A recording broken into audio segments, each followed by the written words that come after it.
So the Minnesota Vikings are in a fascinating position right now because Sam Darnold, for 90% of the season, played like an MVP. He played at an MVP type of level.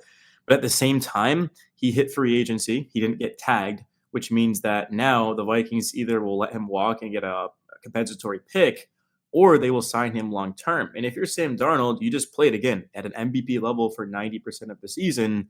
So are you really going to take a pay cut from the Vikings versus just get the bag from the Raiders and go over into a pretty bad situation? But again, you're being paid about 10 million less than the top quarterbacks in the NFL, right? Like the Joe Burrows, the Josh Allen's, Mahomes's, Lamar's, like those types of guys.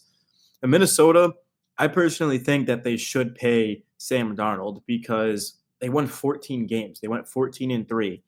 They lost to two teams the entire season.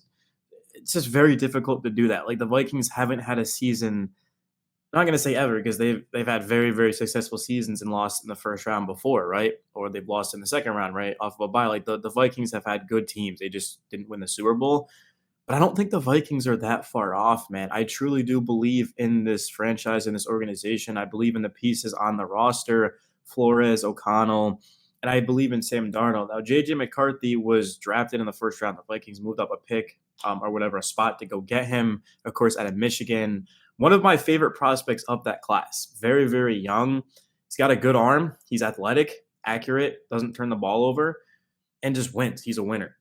But for Minnesota, again, if you win 14 games and you already found a quarterback that was able to do a lot of good things for you that most weren't in the league, I don't think you can just walk away from that. And I think the biggest argument that I can give to the people watching right now or in general who don't want Sam Darnold back in Minnesota would be look at Baker Mayfield, right? Look at Geno Smith. They were guys that had one good season and their teams didn't give up on them. And now they have their quarterbacks, right? I mean, Baker isn't the best quarterback in the league, but he played at an MVP type of level.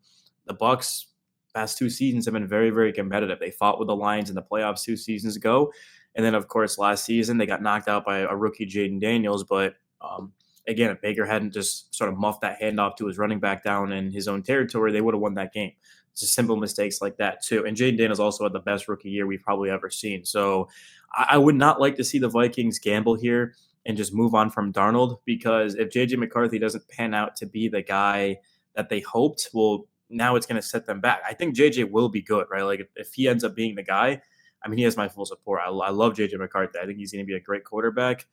But you could still have him under Darnold's wing for the next couple of seasons, develop him, and just take the safe route here too. I think too many teams in the NFL just gamble and want to hit a home run. But if you already have something working, if it isn't broke, then I don't think you should personally fix it.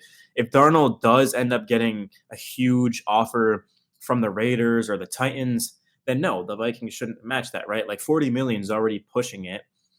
But if it ends up being, let's say, like a little bit less than that, I mean, why not, right? I mean, again, I would love to see Sam Darnold back because I think you can win a Super Bowl with Sam Darnold, even though we only have a year sample size off of it. But every single quarterback needs pieces around him. I mean, even the best of the best, you've got to have weapons, an offensive line, a defense, proper coaching, a good culture. It takes a lot to win a Super Bowl, too. So I think this is only the start of Darnold. I think he's only going to improve.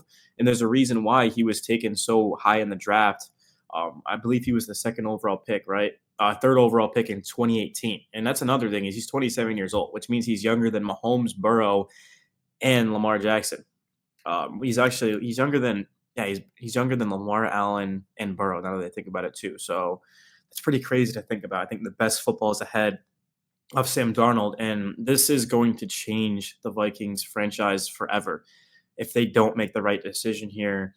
Not tagging Darnold isn't a problem because if they had tagged him, it would have basically screwed them because all of a sudden teams are going to be like, well, you tagged him, which means you're not going to play him on the tag. So you tagged him to trade him. So you're doing essentially a tag and trade.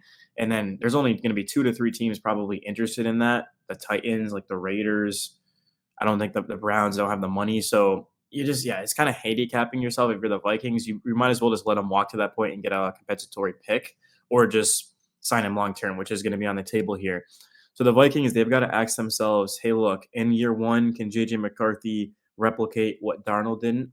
And if they don't believe that he can, then I think ultimately they should make the decision to bring back Sam. But if they believe he can, I mean, they drafted him, they moved up a spot to get him, so clearly they believe in him. I think honestly, even though I want to see the Vikings bring back Darnold, I don't think they will. I think they're going to go with McCarthy because Darnold won 14 games as the starter. Justin Jefferson, TJ Hawkinson, Jordan Addison, probably the best 1-2 tackle punch in football, an elite defense. The best thing a young rookie quarterback, I'm calling JJ rookie because he was injured his whole rookie season. The best thing you can have is a great defense. Everyone thinks it's going to be an offensive line or it's going to be receivers. It's a defense, man. Of course, offensive line is the most important thing for a quarterback, but how to win games as a rookie quarterback is having a good defense, right? Like, remember Zach Wilson? I know it didn't pan out the way that the Jets wanted to, but they were actually better than with Aaron Rodgers. That's because their defense was so good under Robert Saleh. So the Vikings have as good of a defense as it gets. And you look at the numbers, and if it hadn't been for the final 2 weeks of the season, Sam Darnold would be looking at ridiculous amounts of money. But of course, looking at against the Lions and the Rams, he goes 0-4, a 34 total QBR, 16.8 team points per game. But against all others, 14-0, 64 total QBR, and 26.7 points per game. And Aaron Glenn ended up becoming the head coach of the New Orleans Saints. The reason for that is because he's a genius defensively at scheming up a game plan. And he put together a game plan without half of his defense to be able to shut down Sam Darnold. And then the Rams copied it. That's all they did was just copy the same game plan and ended up shutting Darnold down. But again, the Vikings, they have an entire offseason to look at the film, to build the roster the way that they want, and make sure that never happens again.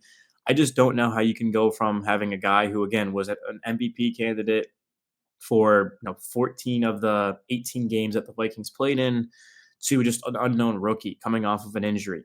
Maybe the Vikings will bring in a veteran behind McCarthy, like a Jameis Winston or a Jacoby Brissett, or maybe Justin Fields wouldn't make any sort of sense. I don't know, to be honest. Like Aaron Rodgers, I don't know who else is available. Matthew Stafford's back with the Rams on an extension. So if they do go with McCarthy, I think they'll bring in a veteran to sort of complement him. But I think it's too risky. Like, how can you win 14 games and then all of a sudden just let go of Sam Darnold? It's a huge gamble. Yeah, there's a possibility that Darnold doesn't improve and he's being overpaid. But at the same time, I'd rather overpay a guy that I know I can win games with versus just not have someone reliable too. And McCarthy right now is so unknown, man. And you got to remember he's going to be a rookie, even though he was watching the film and he got a year of NFL level experience. He wasn't getting reps or knowledge, or not experience. Knowledge is what the word I was looking for. So yeah, I guess let me know down below what you guys think of this whole situation. I love the Vikings. I have a Vikings channel. They're definitely the team that I would say I cover the most on the NFL when we're in the season. So just to see them make a mistake here definitely is not what I want to see. But yeah, only time will tell. Man, the Vikings have a very good general manager. The way he's constructed this roster, and he'll be able to figure it out. And also, Justin Jefferson with the money he's making, you can't really pay a wide receiver top tier money and then also be paying a quarterback like a lot of money. But at the same time, like the Bengals, they're about to be paying Jamar Chase. Hopefully, they extend him. T. Higgins got tagged, Joe Burrow, so it's possible, but it's just difficult, man.